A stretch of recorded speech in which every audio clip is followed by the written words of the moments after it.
বন্ধুরা, আজকে আমি চলে এসেছি ঝাড়খণ্ড রাজ্যের পাঞ্চেতে। আর পাঞ্চেত যাওয়ার পথে এই অভূতপূর্ব সুন্দর দৃশ্য আজ আমার চোখে পড়লো, তাই তোমাদের সঙ্গে এই ভিডিওটা করলাম।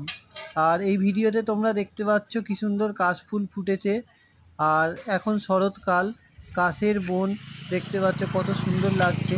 সামনেই দুর্গা পুজো, পুরো 1 মাস বাকি রয়েছে আমাদের দুর্গা পুজো। তো এই কাজগুলি কিন্তু আমাদের জানান দিয়ে যায় যে দুর্গা পুজো আসছে বা শরৎকাল এসে গেছে। তাই অভূতপূর্ব এই সুন্দর ভিডিওটা তোমরা সবাই শেয়ার করতে ভুলো না, আর লাইক, শেয়ার এবং কমেন্ট করতেও ভুলো না। আমার চ্যানেলটিকেও সাবস্ক্রাইব করে দিও, যাতে করে এরকম সুন্দর সুন্দর ভিডিও তোমাদের সামনে আবার আমি উপস্থিত করতে পারি। দেখো কত সুন্দর একটা দৃশ্য, কত ভালো লাগছে আজকে দেখতে। কাশের জমিটা দেখে ভালো লাগছে।